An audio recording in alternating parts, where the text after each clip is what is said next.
Welcome back to episode 13 of Should We Have Watched That? I'm Saraya. And I'm Amanda. And we watched a burlesque show called Filthy for You. It's at Connections Nightclub. It is. Presented by the Kayoss Factory. That's with a K-A-Y-O-S. What?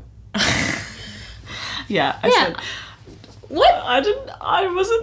You said with a K, and then I was like, and a Yoss. Oh, I thought you were going to say, like, I don't know, it seemed like you were going to be like, no, it was going to be a negative energy, and I was like, what do you mean? I'm reading from the website. I wouldn't do that. Oh, thank you. K with a Yoss. Okay. Like okay, but minus the O, because you put that after the K. And then add two S's. And two S's. Just look it up on the Fringe. Yeah, I probably made it more complicated. Website. This is $35, and good God, I think that is a great price. It is a freaking ridiculously good price. Yeah. We went to their first show, their opening night. It was sold out. 60 minutes of raunchiness, to put it lightly. I cannot believe that, like, it's... Yeah, it was packed. It was. Like, we've been to a lot of Fringe shows at this point, and, like, quite often when we get in line, we get there about, like, 10 minutes early, and there's, you know, like, maybe 12 people before us. Then, you know, 12 people come after us, maybe a bit more, depending on how big the show has been, how big the show is. Yeah, it turns out everybody's horny in Perth. Yeah, because everyone that was there before us... We still got there 10 minutes early. Wanted to get in on the filth. Freak. God. In hell. Filthy is back and filthier than ever, it says. Mm. Oh, it was overall thoughts? So, I've only experienced one other burlesque, and that was the Tim Burton burlesque tribute. I was expecting something similar to that. Like, something that had, like, because they all came out fully clothed with that one, and then they slowly took something, like, off to the music. They did the same thing. Yeah. However, they came out with way less clothes. Yeah. But also bear in mind that, obviously, we've mentioned before, theatre is our genre, and we haven't seen much of cabaret and burlesque. So we were quite excited. So our only experience of burlesque was... The Tim Burton essentially, burlesque. Yeah, the Tim Burton burlesque, and our expectations are kind of to that degree. Yeah. But... Listen, if you want to see some naughty bits, some bits that aren't usually out on a stage, there was a lot of sensuality on there as well. Like, I wouldn't just say it was all sex. Like, we had a singer, we had a beautiful singer singing, what's it called? I think Dr. Long John? They call him Dr. Long John. Oh, yes, I think so. He's 7 feet tall. Yeah. It was I know it was originally done by Bette Midler, or at least Bette Midler did a version of it. Anyway, beautiful singer. Yeah. With a very sultry, as we found out later, pole dancer with her on stage. They were obviously very comfortable with each other, and I think that's, like, there's so much trust that goes into double act burlesque that it's, like, not only is it's very sexy, it's very... Yeah. It is. Yeah, because you're actually seeing chemistry as well, which is what was different to the Tim Burton one, because that was solo performance. All solo performances. So this was our first experience of seeing burlesque with more than just one performer. Yeah. It was well done all the way through. Very put together, clean, I would say. I loved the costume. I loved the ensemble, even when it was a solo performance, but with the ensemble, like the hands and stuff. Oh, yes. That was gorgeous. That was very Lana pretty. Del Rey. Oh, I thought it was Lady Gaga, so... But... It's fine, you know the other song, and I don't know that song. Different time.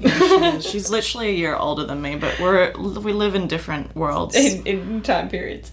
Yeah, we really do.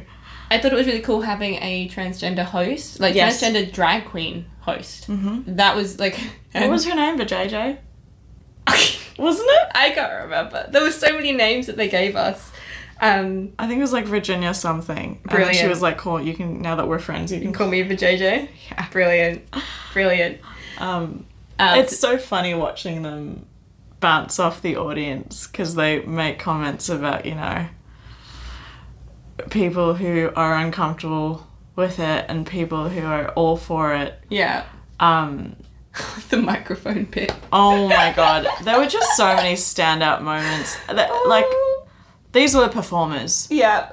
To a degree. I think, to the highest degree. Yeah, to the highest degree. Drag queens have just so there were 3 drag queens that were part of the show.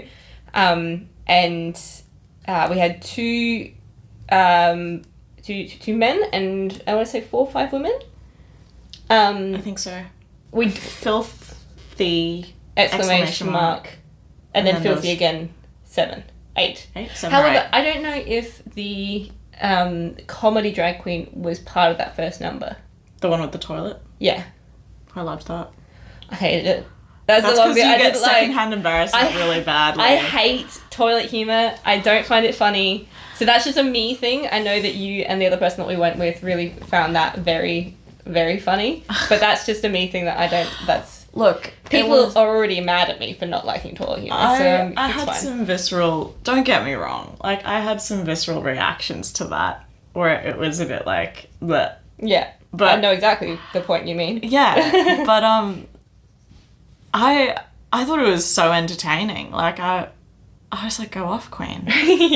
Like, she was super entertaining. Yeah. I loved her a whipped cream bit. And the microphone bit. And honestly, I loved her outfit at the end. I wish she'd worn that for something else. She came out in the teacher? Yeah, the teacher outfit was stunning. Yeah. That was great costumes. Yeah, they were. I'm kind of not so... I don't know. Because we know that Carl, who's the host in Circus After Dark Nocturnal, was performing in this. He wasn't hosting. He said a few words at the end. And at the start. Yeah.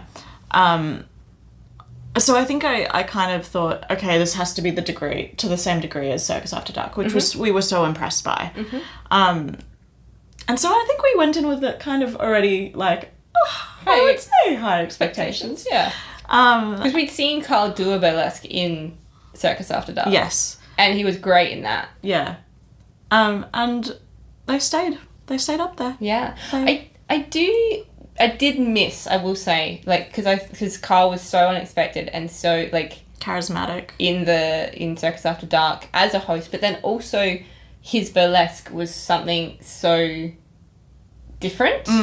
That I do kind of wish that he did have a solo moment because it was all duo. Yeah, he had a duo moment. He did, which again you could definitely tell his circus background. Yeah, because there was a lot of strength involved in his duo set, which was very cool to see. Yes, it's actually kind of nice to be able to watch one performer in 2 separate genres because then you actually see the difference between how circus and burlesque is like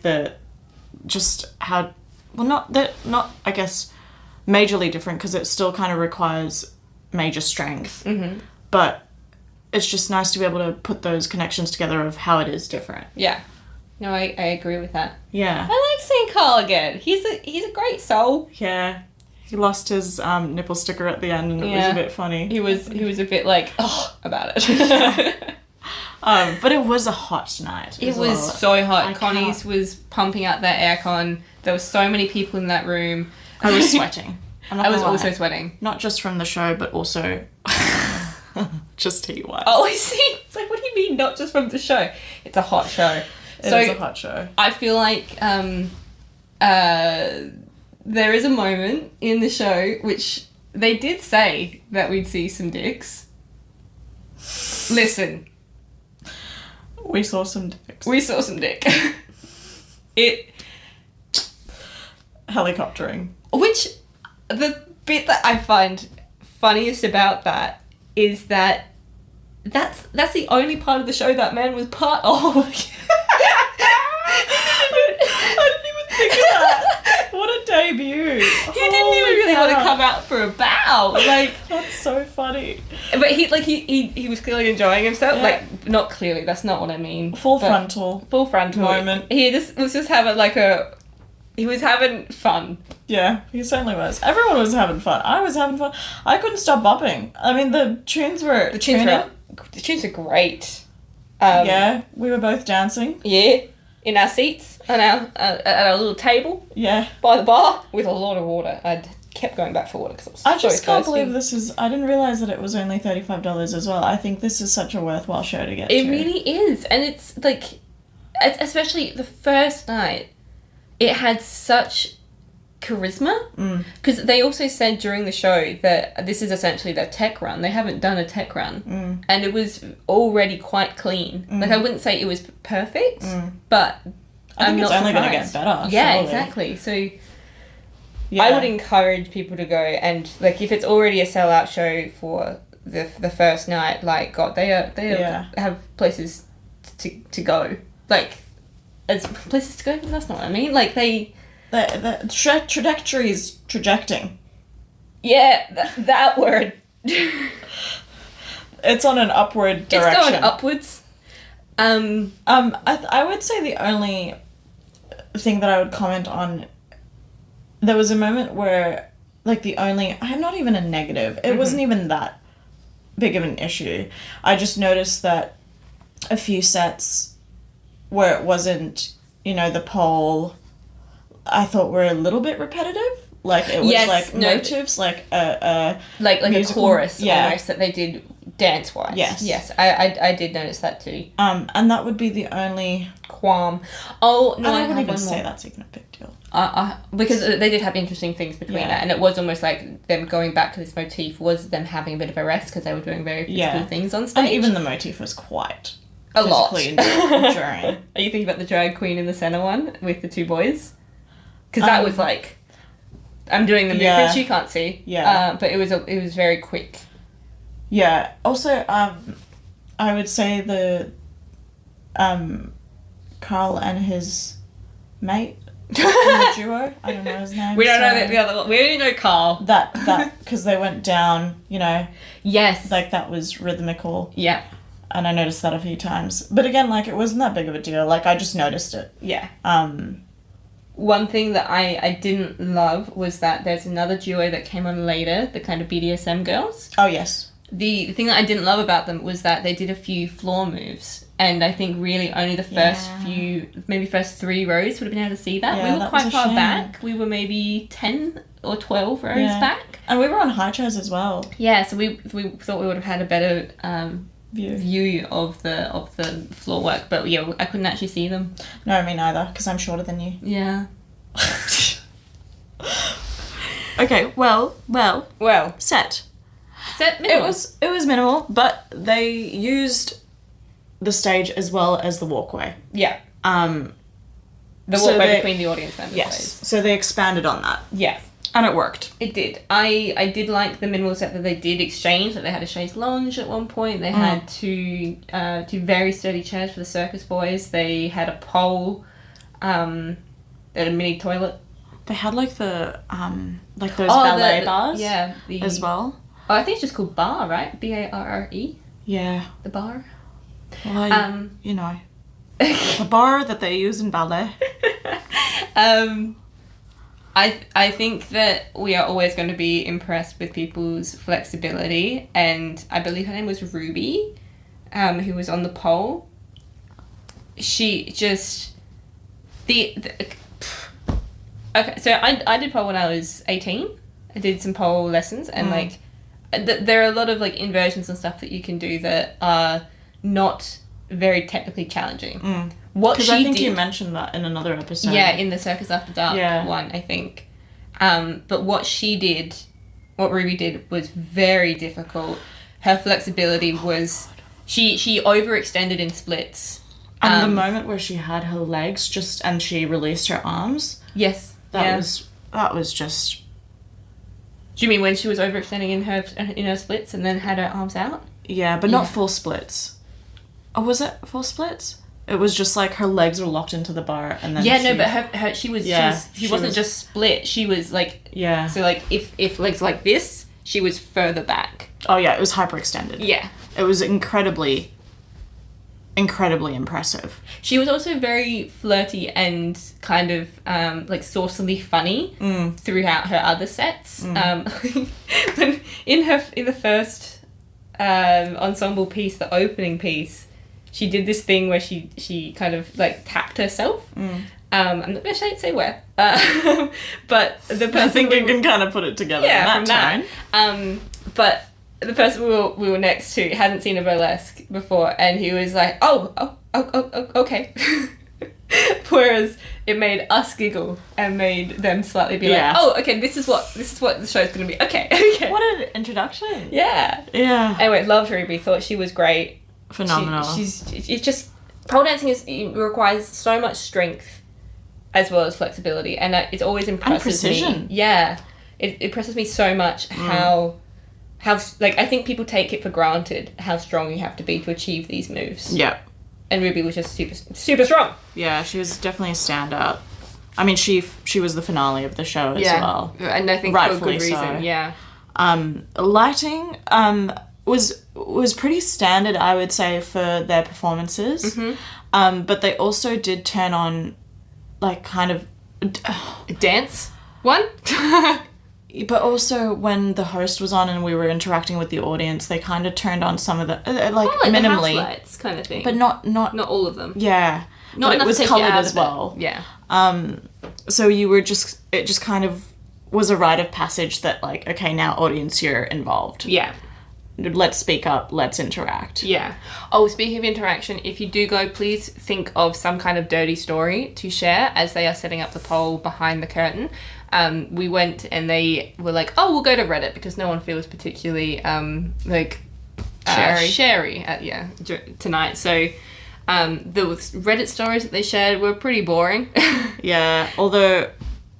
The JJ's was not boring. That was, wouldn't want to be in that situation, that's all I'm saying. But thanks for sharing, JJ. We like hearing about it. Favourite moment? I really like the strength stuff. Like, yeah, it's a saucy show, and yeah, you see, like, pasty-covered boobs and stuff. And dick. No pasty covering that dick.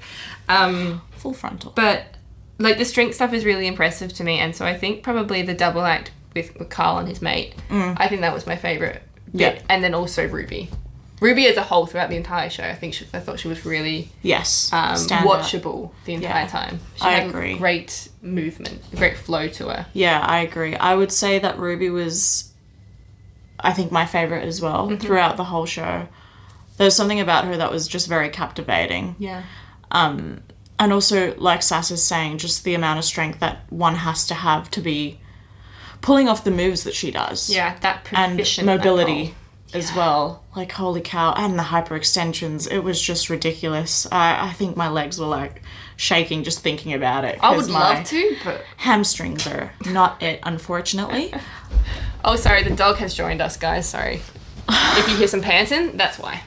And I would say... I had one more thing in mind, and then April has distracted me. So you're talking about Ruby. We were talking about strength and stuff of Ruby. I think I also just really enjoyed their chemistry and I guess some of the unpredictable nature of the show. No, I agree. Because it just kept you on your toes the whole time, and you're there to have a night out and kind of be in that place. So I really enjoyed it. Especially for $35. Yeah, ridiculously good price. It's I think they in a way need to value their work more, to be honest. I would happily pay $40, $45 at least for this kind of experience, because it was a really good night. Yeah, it was. I mean, I'm not surprised with that price that it has sold out on the first night as well, and that was considered their tech rehearsal, which was already extremely clean. Yeah. Should we have watched that? Yes. Yes. Yes. It's rewatchable even. Yes. I think it'll only get better as well, like you were saying. Great place to start on a night out. I mean, it's already in a bloody nightclub, so not really much travelling to do after that, hey? Yeah. I would say. 3 words. Your 3 words. My 3 words. Unexpected. I would say so. Yeah. Definitely raunchy. And flexible. Okay. What about yours? I would say ballsy.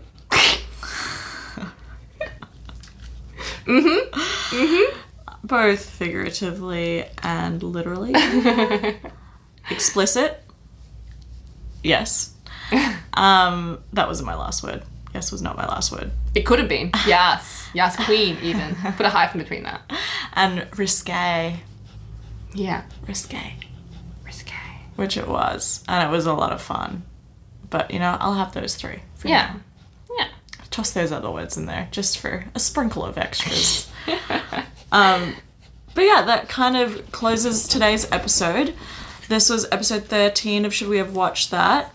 The next show we will be reviewing is In Poor Taste, a comedy wine tasting experience. Now, we believe this is sold out for the rest of Fringe, which we will check that for you when we do review it. And this is in the comedy genre / food and cooking. Oh, that's new for us. Hey! Haven't done one of these ones before. Nah. And this is presented by Sweeney Preston and Ethan Kavanagh. And this is at the Alfred. Yeah, a little bit out of the city, but not too far. Yeah. In the area. Yeah. So we'll catch you in the next one, guys. Thanks for joining us today. This has been Soraya. And Amanda. Bye.